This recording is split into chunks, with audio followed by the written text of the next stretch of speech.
اس کی صحت کو کوئی اثر پڑے، ایسا وہ کچھ نہیں کر سکتا۔ یہ اللہ کی امانت ہے، یہ اس کی حفاظت کرنی ہے، خیانت کی بالکل بھی اجازت نہیں ہے، چونکہ اللہ نے وعدہ کیا آپ کی جنت میرے پاس امانت ہے، بلکہ اللہ تبارک و تعالیٰ کے پاس جو امانت ہے اللہ تبارک و تعالیٰ اس میں اضافہ کریں گے، اس میں اور بھی زیادہ زیادہ نعمتوں کا اضافہ کریں گے۔ تو جب انسان اپنی امانت لے کر جائے گا جو اللہ کی امانت اس کے پاس ہے، تو اللہ تبارک و تعالیٰ بھی اس کو اپنی امانت ویسے ہی حفاظت کے اس کو دیں گے۔ تو اس وجہ سے انسان کو ان چیزوں کا، چاہے مال کہاں خرچ کیا، صحت کہاں خرچ کی ہے، صحت میں چونکہ انسان کا جو جسم ہے، اپنی زندگی ہے، اس میں کچھ پہلو خاص ہے، جیسے جوانی ہے۔ جی جیسے حدیث میں ہے کہ ایک انسان جو ہے، جس پاک میں آپ صلی اللہ علیہ وسلم نے فرمایا، ابن آدم کے قدم تب تک اللہ تبارک و تعالیٰ کے پاس سے ہٹیں گے نہیں، یہ آگے پیچھے نہیں جا سکتا ہے، نہ جنت میں نہ جہنم میں، جب تک یہ 5 سوالوں کا جواب نہیں دے گا۔ اس میں ایک ہے خاص کر کے ان عمرہ فیما افنا، اپنی عمر کو تم نے کہاں پر ضائع کیا، کہاں فنا کیا، خاص کر جوانی کے بارے میں، اپنی جوانی کو تم نے کہاں پر ضائع کیا۔ تو اس جوانی کے بارے میں آپ کو اللہ تبارک و تعالیٰ کی پوچھ ہوگی، کیونکہ جوانی میں انسان وہ کر سکتا ہے جو بڑھاپے میں یا بچپن میں نہیں کر سکتا، جی کیونکہ جوانی میں انسان کو شیطان کا بھی دبدبہ ہوتا ہے، لالچ ہوتی ہے، نفسانی تقاضے ہوتے ہیں، جذبات ہوتے ہیں۔ تو ان چیزوں پر انسان قابو پا کر، ان چیزوں پر کنٹرول کر کے کیسے ایک انسان اللہ تبارک و تعالیٰ کو یاد کر سکتا ہے، جیسے ہے وقت پیری گرگ ظالم می شود پرہیزگار، در جوانی توبہ کردن شیوئی پیغمبری۔ ایک فارسی میں ایک شعر ہے کہ جوانی میں توبہ کرنا یہ انبیاؤں کا طریقہ رہا ہے، ماشاء اللہ۔ اور کیونکہ جب انسان بوڑھا ہو جاتا ہے اس وقت اگر انسان گناہوں سے بچے گا تو یہ کوئی کمال کی بات، کیونکہ جب بیڑیا جو ہے جب وہ بھی بوڑھا ہو جاتا ہے اس وقت وہ شکار نہیں کرتا ہے، کیونکہ اس وقت شکار کرنا کوئی کمال کی بات نہیں ہے، جب شکار کرنے کا اس کو طاقت تھی تب شکار نہ کرنا یہ کمال ہے۔ مفتی صاحب اس کا مطلب یہ ہے کہ جوانی میں اگر کوئی عبادت کرتا ہے اس کا ویٹ بہت زیادہ ہے ایز کمپیئر ٹو اگر کوئی بڑھاپے میں کرے۔ بالکل بالکل۔ تو مفتی صاحب ہمیں بتائیے ڈرگس کے جو معاملات ہے، کوئی فار ایگزامپل اگر ڈرگس کا استعمال کرتا ہے تو ہمارے قرآن میں بھی اگر ہم دیکھیں گے چیپٹر 5 میں اس کا ذکر ہے، آیت نمبر 90 میں، کہ اللہ تعالیٰ فرماتے ہیں جو بھی کوئی انٹاکسیکنٹ کا کام کرے گا یا کوئی ایسی شے کا کام کرے گا جس سے کہ اس کے دماغ میں اور باڈی میں اس کا کنٹرول نہیں رہے گا، وہ شیطانی کام ہے، ان پہ میری فلاح نہیں ہوگی۔ اس کے بارے میں تھوڑا سا ہمیں تفصیلاً بتائیے۔ اصل میں اللہ تبارک و تعالیٰ نے ایک انسان پر بہت احسان اور کرم کیا ہے۔ اللہ نے یہ بھی فرمایا میری امانت ہے، جیسے کہ اس سے پہلے آ چکا ہے، اور بعد میں اللہ تبارک نے یہ بھی فرمایا کہ اس امانت کو آپ کو کیسے حفاظت کرنی ہے۔ یہ ایک واقعہ ہے کہ ایک آدمی سے کہا گیا، ایک مسلمان سے کہا گیا کہ آپ بدکاری کرو۔ اس نے کہا نہیں، میں بدکاری نہیں کر سکتا، کیونکہ میں بدکاری کروں گا یہ تو دنیا میں بہت بڑا گناہ سمجھا جاتا ہے، چاہے کوئی کیا کہتے ہیں کوئی بھی کسی بھی مذہب سے تعلق رکھتا ہے اس کو کوئی اچھا نہیں سمجھتا ہے، مایوس سمجھتا ہے، بلکہ اسلام نے اس کی شدت اور بڑھائی کی۔ اسلام نے یہ کہا کہ یہ تو بہت بڑا گناہ ہے، تو اس نے مانا نہیں۔ اس سے بعد میں کہا گیا کہ آپ ایک کام کرو، آپ قتل کرو۔ اس نے کہا میں قتل بھی نہیں کر سکتا، کیسے میں ایک انسان کو قتل کر سکتا، کیسے میں اس کا زندگی میں چھین سکتا ہوں۔ اس کو کہا کہ چلو کوئی بات نہیں ہے، اس کو کہا کہ چلو شراب کی گھونٹ تو پی لو۔ اس نے کہا چلو قتل کرنا، زنا کرنی تو کسی اور کے ساتھ کیا جائے گا، کسی کو ظلم کرنا، چلو شراب تو اس کا معاملہ تو اپنی ذات کے ساتھ ہے، کوئی بات نہیں میں شراب پیتا ہوں۔ تو دوستی میں اس نے یا فرینڈوں نے کہا تو اب اس نے پی لی۔ جب اس نے پی لی تو اس کا جو دماغی توازن ختم ہو گیا،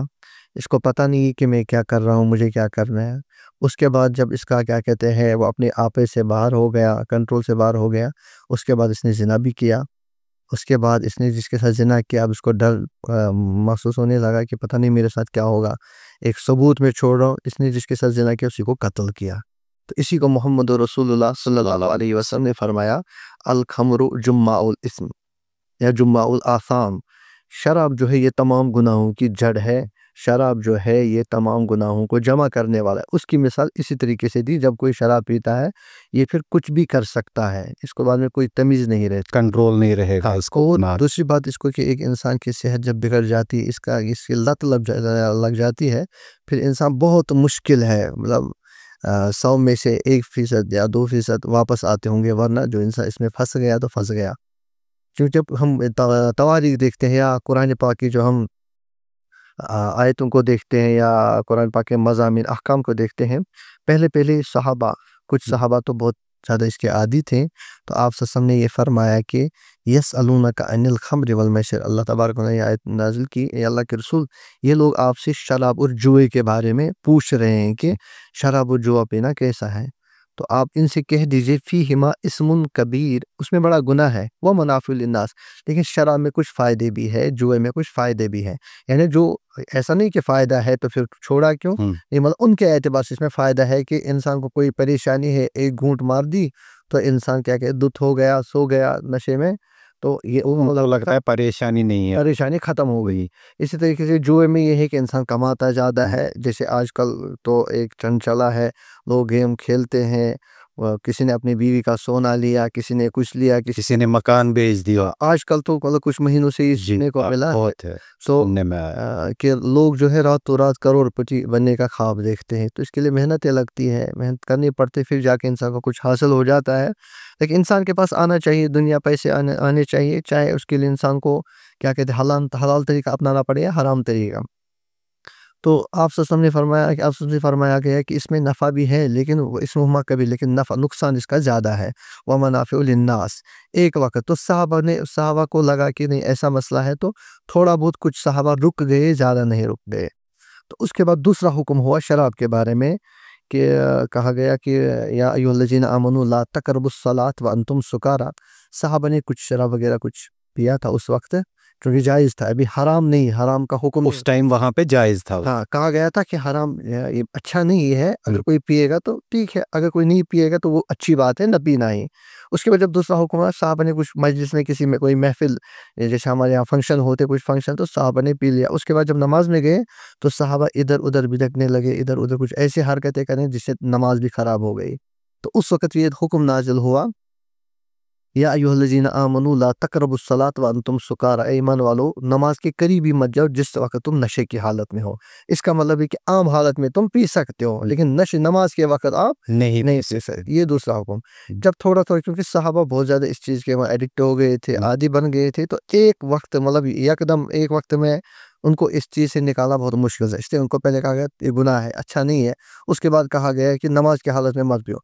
تیسرا حکم آیا یا انما الخمر والمیسر والانصاب والازلام رجز من عمل الشیطان فاجتنبوہ. سیدھا حکم آیا کہ شراب وغیرہ، یہ جوا وغیرہ، یہ سب شیطان کے کام ہے، اس سے تم کو بچنا لازم ہے. چونکہ صحابہ پہلے سے ہی تھوڑا اچھے تھے، جو صحابہ تھے صحابہ سب اچھے ہی تھے، لیکن کچھ صحابہ چاہتے تھے کہ ہم چھوٹی چھوٹی چیزوں سے بھی بچ جائے. وہ زیادہ تقوی شعار تھے، زیادہ احتیاط کرتے تھے، تو وہ پہلے ان چیزوں سے بچ چکے تھے. تو بعد میں جب حکم آیا تو بعد میں یہ بھی کہا گیا کہ مدینے کی گلیوں سے جیسے ایک سیلاب آ جاتا ہے، ویسے شراب کی کیا کہتے ہیں ندیاں نہریں ہاں لگی. تو یہ تو شراب کیوں اس سے کہ بہت سارے نقصانات ہوتے ہیں. ایک تو مال کا بھی نقصان ہے، خاص کر جان کا، صحت کا، اور جو اہل و عیال ہے وہ بھی پریشان. تو اس وجہ سے کہا گیا کہ شراب جو ہے یہ گناہوں کی جڑ ہے، سب گناہوں کو یہ جمع کرنے والا ہے. سو اٹ مینس کہ ہمارے پاس کلیئر کٹ انسٹرکشن ہے کہ یہ چیز پرمیسیبل نہیں ہے. ہاں بالکل، کیونکہ اس کی وجہ سے فیملی میں بھی تکلیفیں ہیں، بزنس میں بھی تکلیفیں ہیں، اور جان کی تو تکلیف ہے ہی اس میں. مفتی صاحب ہمیں بتائیے، کوئی شخص اگر بیمار ہے تو ان کی فیملی بھی بہت پریشان رہتی ہے. اسلام میں کیا ہم جو ابھی سائنٹیفک ایج چل رہی ہے، ڈاکٹرز وغیرہ کے پاس کیا ہم جا سکتے ہیں، علاج کر سکتے ہیں، اور ان کا رول اور اسلام کی انسٹرکشنز کا رول کیا ہے اس بیمار کے لیے؟ دیکھیے صحت ایک نعمت ہے جی. تو اللہ تبارک و تعالیٰ نے دنیا میں جو بھی چیز نازل کی ہے تو اس کا علاج بھی رکھا ہے. جیسے مثال کے طور پر انسان جیتا ہے تو اس کے ساتھ مرنا بھی ہے، دن رکھی ہے دن رکھا اللہ تبارک، تو اس کے ساتھ رات بھی ہے، مرد ہے تو عورت بھی ہے. اسی طریقے سے اگر انسان کی صحت ہے، بیمار ہوتا ہے تو اس کی شفا بھی اللہ نے رکھی ہے. ایک حدیث پاک ہے، آپ سے سامنے فرمایا ما انزل اللہ داء الا انزل له شفاء. اللہ نے جو بھی بیماری رکھی ہے اس بیماری کا اللہ تبارک نے علاج بھی رکھا ہے. البتہ علاج کے بارے میں یہ ہے کہ جب علاج کرو تو حرام چیزوں سے اپنی صحت کا علاج، کیونکہ حرام چیز میں انسان کے لیے علاج ہی نہیں ہو سکتا ہے. کیونکہ بظاہر لگتا ہے انسان کو لیکن ہوگا نہیں. جب آپ سے نے فرمایا اس کا مطلب حرام چیز سے علاج کرنا جائز نہیں ہے. رہی بات ڈاکٹر وغیرہ کے، تو اگر ہمارے جو ڈاکٹر صاحبان ہیں وہ ہمارے مسلمان ڈاکٹر ہے یا کیا کہتے ہیں وہ شرعی اعتبار سے صحیح علاج ہمارے لیے کر رہے ہیں، تو یہ توکل کے خلاف نہیں، یہ کسی شرعی قانون کے خلاف نہیں ہے، کیونکہ اللہ تبارک و تعالیٰ یہ چیزیں انسان میں رکھی ہے۔ جیسے ایک انسان اللہ تبارک و تعالیٰ اس کو زندہ رکھنا چاہتا ہے، تو کھانا پینا یہ ایک سبب ہے زندہ رہے۔ ایسے اللہ تبارک و تعالیٰ کو کسی کو زندہ رکھنا ہے تو ڈاکٹر کے پاس جانا، دوائی دینا، دوائی کھانا، یہ سب توکل کے خلاف نہیں ہے۔ ہاں البتہ اس میں ایک چیز کا خیال رکھنا پڑے گا، آپ جو بھی دوائی استعمال کر رہے ہیں، چاہے آپ کے سرجری ہو یا کوئی بھی علاج ہو، آپ کو نظر ہونی چاہیے اللہ تبارک و تعالیٰ پر کہ اللہ تبارک و تعالیٰ کے چاہنے کے بغیر کچھ بھی نہیں ہو سکتا ہے، کیونکہ وہی دوائی آپ کے لیے مؤثر ہو سکتی ہے، وہی دوائی دوسری کے لیے مؤثر نہیں ہو سکتی ہے۔ جیسے کہ شیخ عبد القادر جیلانی رحمۃ اللہ علیہ رحمۃ واسعہ، ان کا تو کشمیر میں بہت زیادہ نام لیا جاتا ہے، تو انہوں نے ایک جگہ لکھا ہے، دیکھیے آپ کو اللہ تبارک و تعالیٰ کے ساتھ ایمان کا تعلق اتنا مضبوط ہونا چاہیے، اتنا مضبوط، اس میں غیر اللہ گھسنا نہیں چاہیے۔ مطلب یہ کہ اگر آپ بیمار ہیں تو اگر آپ کو ذرہ برابر بھی ذہن میں یہ خیال آیا جب ان کی کتابیں پڑھتے ہیں، اگر اس میں پتہ چلتا ہے کہ اگر ان نے لکھا ہے کہ اگر ایک انسان کو ایک منٹ، ایک لمحہ کے لیے بھی یہ چیز ذہن میں آ گئی کہ مجھے فلانی ڈاکٹر صاحب نے ہی ٹھیک کیا، تو کہا یہ مسلمان ہی نہیں رہا، کیوں؟ گویا کہ یہ ایمان اور اللہ اور اپنے ایمان کے درمیان ہے، ایمان اور اللہ کے درمیان کسی غیر اللہ کو گھساتے ہیں، تو غیر اللہ یہاں ڈاکٹر ہے، غیر اللہ یہاں دوائی ہے، آپ کچھ بھی چیز استعمال کیجیے، بس آپ یہ کہیے کہ بس یہ اللہ تبارک و تعالیٰ کی، اللہ تبارک نے اس علاج میں اس ڈاکٹر کے ذہن میں ایسی چیز ڈالی ہے جس کی وجہ سے میرا وہ کیا کہتے ہیں علاج موافق آ گیا۔ یا انہوں نے کیا کہتے ہیں یہ بھی لکھا ہے کہ کوئی بھی چیز ہو، انسان ہمیشہ اللہ تبارک و تعالیٰ پر ہی نظر رکھنا چاہیے۔ واقعی ڈاکٹر وغیرہ جو علاج وغیرہ کرتے یہ کوئی شریعت سے باہر کوئی چیز نہیں، بلکہ یہ شریعت ہی ہے۔ آپ سب کے زمانے میں بھی جب کسی صحابی کو تیر وغیرہ یا تلوار کی کیا کہتے ہیں وہ کٹ لگتی تھی، بعد میں آپ اس کو داغتے تھے، یعنی کہ لوہے کو گرم کیا جاتا تھا، بعد میں اس کو سینکا جاتا تھا، تو آپ نے خود بھی علاج کیا ہے اور آپ سب کے زمانے میں طبیب بھی رہے ہیں، وہ تو ان چیزوں کا علاج کیا کرتے تھے۔ سو اس کا مطلب یہ ہوا کہ ڈیورنگ ٹریٹمنٹ اگر کوئی کچھ بھی علاج کر رہا ہے، اس کو یہ واضحاً سمجھنا ہے کہ میں کوئی حرام چیز کا استعمال نہیں کر رہا ہوں، and at the same time اس کو اللہ تعالیٰ سے شفا مانگتے رہنا ہے، تب اس کا شفا پاسبل ہو سکتا ہے۔ ایک اور چیز ہے مفتی صاحب، مطلب وی ایز ہیومنس، انسان جو ہے، ہم جب کسی بیمار کو دیکھتے ہیں تو ہم اپنی جگہ سوچتے ہیں شاید اس نے کوئی گناہ کیے ہیں تو اس کی وجہ سے یہ بیمار ہے، لیکن اگر ہم خود بیمار ہو جاتے ہیں تو ہم سوچتے ہیں یہ اللہ تعالیٰ کی طرف سے ہم کو آزمائش ہے۔ ان دو چیزوں میں سے کریکٹ کیا ہے؟ صحیح، آپ نے بہت اچھا سوال کیا ہے۔ اصل میں کیا ہے کہ آزمائشیں تو اللہ تبارک و تعالیٰ کی طرف سے آتی رہتی ہیں۔ آپ وسلم نے فرمایا جتنا مجھے آزمایا گیا اللہ تعالیٰ کے راستے میں اتنا کسی کو نہیں آزمایا گیا، کیونکہ اشد الناس بلاء الانبیاء فالامثل فالامثل ثم الامثل فالامثل۔ آپ نے فرمایا سب سے زیادہ تکلیف انبیاء کو آتی ہے، پھر ان کی جو قریب ہیں، اللہ کا پیارا بندہ جو جتنا زیادہ قریب ہوتا ہے اللہ کے، تو اس کو اتنی زیادہ آزمائشیں آتی ہے۔ آپ نے فرمایا وَلَقَدْ أُوذِيتُ فِي اللَّهِ وَمَا يُوذَرُ، مجھے جتنی تکلیفیں دی گئی، تو تکلیفیں دینا مطلب آزمایا ہی گیا، تو اس میں جو کامیاب ہوا تو بس وہی اللہ تبارک و تعالیٰ پیارا بندہ بن جاتا ہے۔ اب یہ عذاب ہے یا آزمائش ہے، یہ ایک انسان کو خود فیصلہ کرنا ہے، کیونکہ مفتی تقی عثمانی صاحب جو پاکستان کے چیف جسٹس ہیں، سابق چیف جسٹس، آج بھی حیات ہے، اللہ تبارک و تعالیٰ ان کی عمر میں برکت فرمائے، بہت بڑے عالم ہے، بہت بڑے عالم، مطلب پورے سعودی عرب والے ان کو مانتے ہیں، عرب و عجم ان کو اپنا امام مانتے ہیں۔ انہیں ایک جگہ لکھا ہے اگر کوئی انسان کسی تکلیف میں مبتلا ہو جاتا ہے، اگر یہ اللہ سے دور ہو گئے پھر اس کے لیے عذاب ہے، اگر یہ تکلیف میں اللہ تعالیٰ کے قریب گیا تو پھر یہ آزمائش ہے، اور عذاب سے انسان کی کیا کہتے ہیں دین و دنیا تباہ ہو جاتا ہے، اور آزمائش کی وجہ سے ایک انسان جو ہے اس کے درجات بلند ہو جاتے ہیں اگر یہ اللہ تبارک و تعالیٰ کی طرف آیا۔ جب ہم صحابہ کو دیکھتے ہیں، کون سا صحابی ہے جس کو آزمائش کا سامنا نہ کرنا پڑا؟ حضرت ابوبکر صدیق رضی ان کو تو آزمائش آئی، حضرت عمر فاروق رضی ان کو آزمائش آئی، حضرت عائشہ صدیقہ رضی اللہ ان کو تہمتیں لگائی گئی، ان کی اولاد نہیں تھی، تو اولاد نہ ہونا آج کے وقت میں جیسے کسی کا بانجھ ہونا، تو یہ اولاد دو، یہ تو بہت خطرناک چیز، تو آزمائش ہے، لیکن پھر بھی انہوں نے دامن نہیں چھوڑا۔ پھر ان کی جو بیوی تھی حضرت آسیہ، رضی اللہ تعالیٰ عنہا، ان کو کتنی مشکلاتیں آئی لیکن انہوں نے اللہ کو نہیں چھوڑا. تو آزمائشیں آتی رہتی، تو آزمائشوں میں اللہ کے انسان قریب جانا چاہیے. اس کے برخلاف جب ہم دیکھتے ہیں ہمیں کوئی گھر میں کوئی تکلیف ہوتی ہے تو ہم پہلے مسجد چھوڑ دیتے ہیں. کوئی بھی مصیبت ہوتی ہے تو پھر اللہ کو کہ اللہ کا راستہ ہی ہم اللہ کے دربار ہم چھوڑتے ہیں، دین سے کوسوں دور ہو جاتے ہیں. جبکہ اسی وقت ہمیں اللہ جبکہ ریور جانا کرنا چاہیے کہ اسی ٹائم ہم کو بہت قریب اللہ جانا کے چاہیے ایسی سچویشنز میں. موسٹلی جو ینگسٹرز کی جو کمپلینٹس آتی ہے، چاہے کوئی میل ہو یا فیمیل ہو، سلیپ کے بارے میں، نیند کے بارے میں، کہ نیند نہیں آتی ہے یا ایسا کچھ. تو ہمیں بتائیے اکارڈنگ ٹو اسلام ایک تو نیند کی ٹائمنگ کیا ہے، پراپر ٹائمنگ، اور اگر کوئی اس چیز کے ساتھ جوجھ رہا ہے، نیند نہیں آتی ہے، تو ان کو کیا کرنا چاہیے؟ آج کل تو بہت زیادہ یہ واقعات پیش آتے ہیں، نیند نہیں آتی ہے، انزائٹی ہو جاتی ہے، وہ چیزیں یہ چیزیں. جب ہم دیکھتے ہیں اصل میں آپ صلی اللہ علیہ وسلم کا جو مصنون طریقہ تھا سونے کا، آپ ہمیشہ مغرب کے بعد کھاتے پیتے تھے، جو بھی اس وقت غذا ہوتی تھی، چاہے کھجور کھاتے تھے، روٹی یا جو بھی تھا. تو آپ وسلم مغرب کے بعد کھاتے پیتے تھے، تو عشاء کے فوراً بعد آپ وسلم سونے کی فکر کرتے تھے. تو اس کے بعد کیا ہوتا تھا کہ آپ وسلم پھر فجر میں بہت جلدی اٹھ جاتے تھے، رات کو عبادت بھی کرتے تھے، کبھی سوتے تھے. جیسے کہ ایک صحابی نے فرمایا، ایک مرتبہ آپ وسلم کے گھر میں تھا،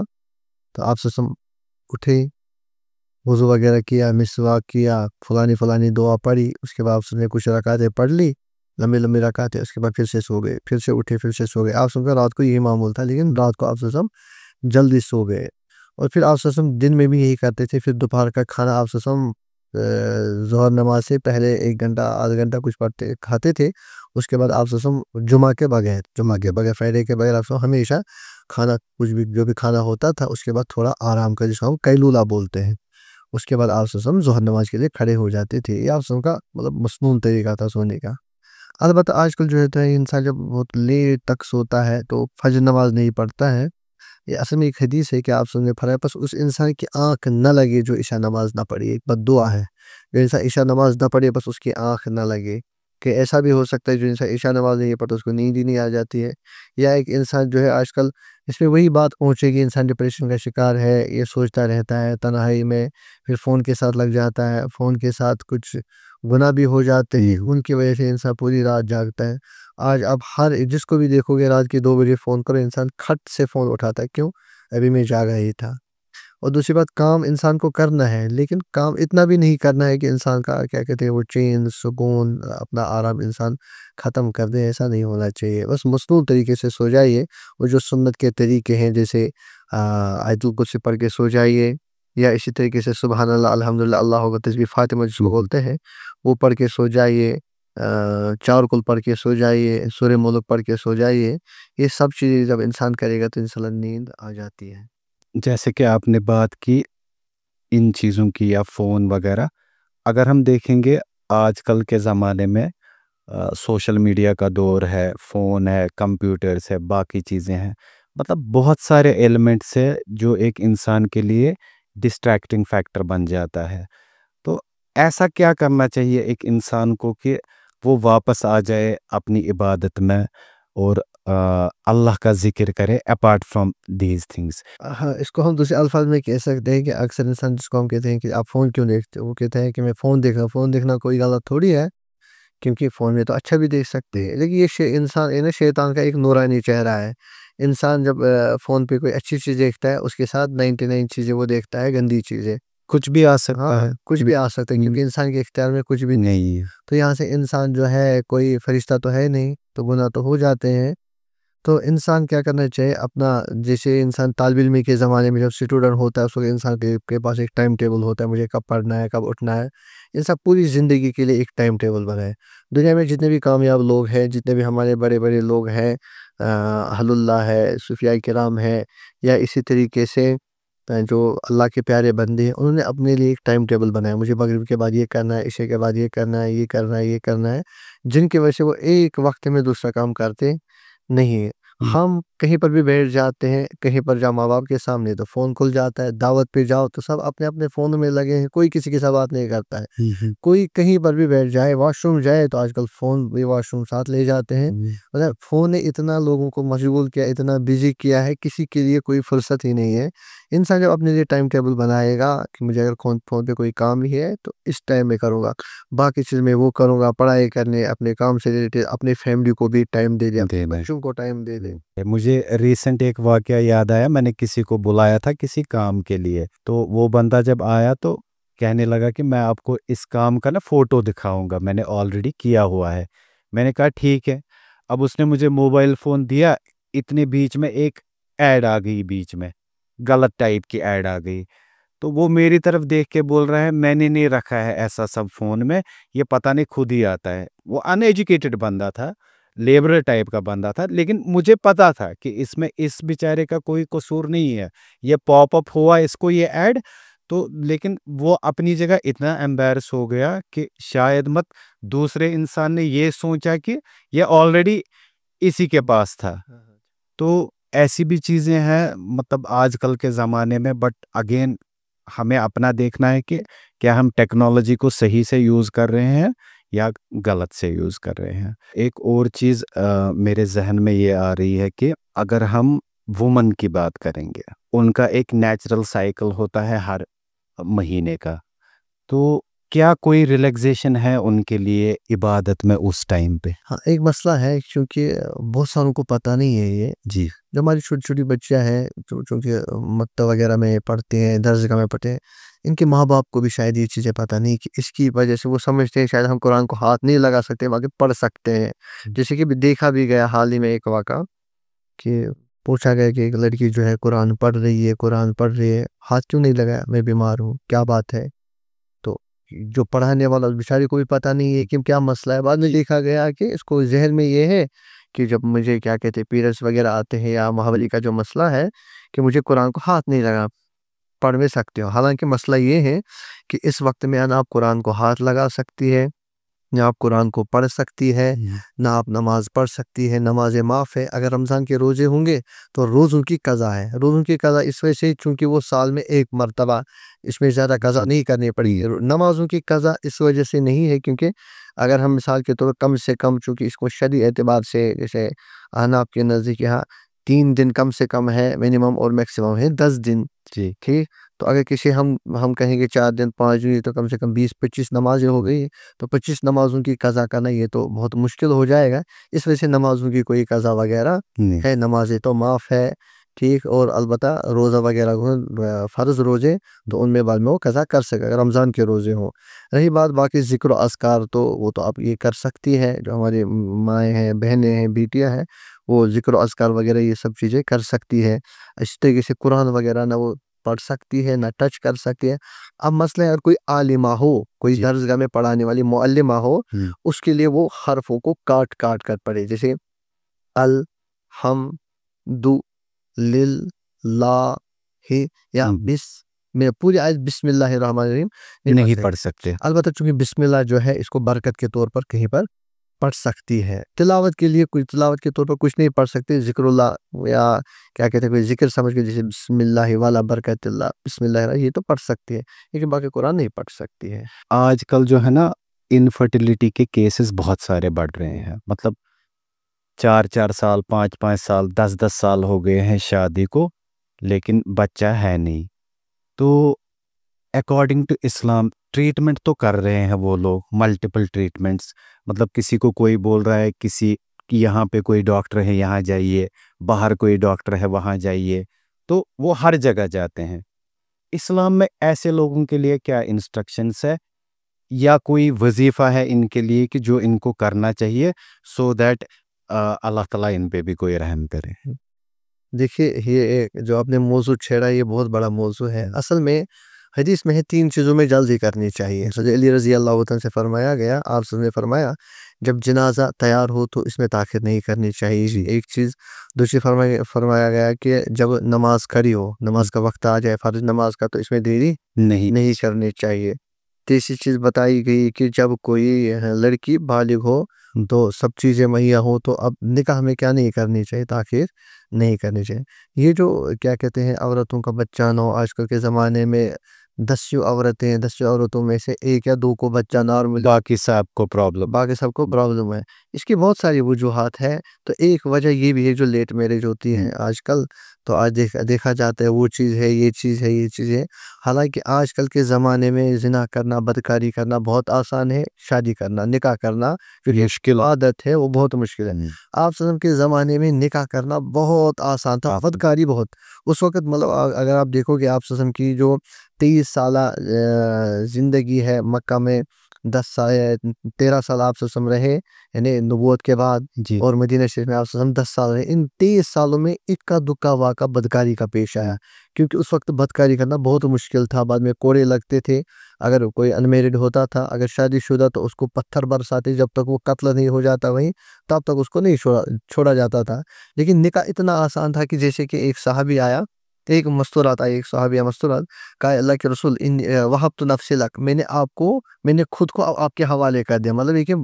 یا تو کشمیر میں بغیر سے چینی، آپ میرے ساتھ نکاح کر لو۔ آپ سے 2-3 مرتبہ کوئی جواب، وہاں ایک صحابی اٹھا، کہا اللہ کے رسول اگر آپ کو کوئی حاجت نہیں تو میرا ہی نکاح کیجئے، میری کوئی بیوی۔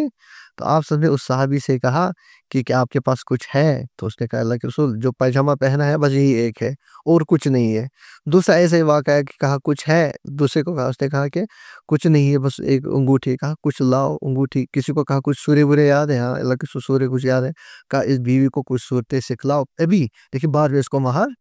یعنی نکاح کرنا اتنا آسان تھا۔ اس نے کہا کہ میں نے دے دیا، اس نے کہا ہاں میں نے لے لیا تو بس نکاح ہو گیا، اتنا آسان تھا۔ آج کل کے زمانے میں جو دیکھا جاتا ہے کم سے کم پہلے 40-50 لاکھ جمع ہونے چاہیے، پھر شادی، یا غریب لڑکیوں کو کوئی لیتا بھی نہیں ہے، مطلب ایج جب دیکھا جاتا ہے، یہاں سری نگر میں ایک جگہ ہے، ایک محلہ ہے، میں نے سنا کہ وہاں 30-35 لڑکیاں ہیں، کم سے کم 40 پلس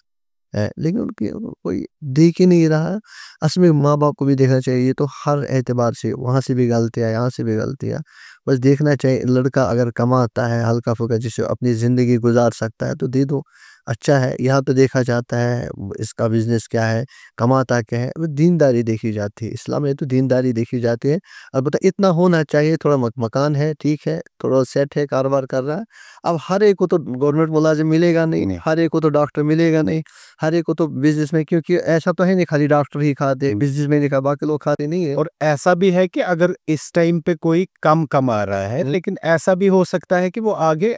اچھا خاصا کما سکے، ایسے اللہ تعالیٰ برکت ہی کرے گا سب کو۔ ایسے واقعات پیش آئے ہیں، انسان کچھ کماتا ہے، جب بیوی آ گئی، جیسے آپ سن کے زمانے میں ایک مرد آئے کہ اللہ کے رسول میں بہت غریب ہوں، کیا کروں؟ تو آپ نے فرمایا شادی کرو، کہا تو خود کا پیٹ نہیں بھرتا بیوی کو، آپ نے فرمایا آپ کر تو لو، میری بات سن لو۔ تو صحابہ کو کیا کہنے، وہ تو فرما بردار تھے، انہوں نے نکاح کر لیا۔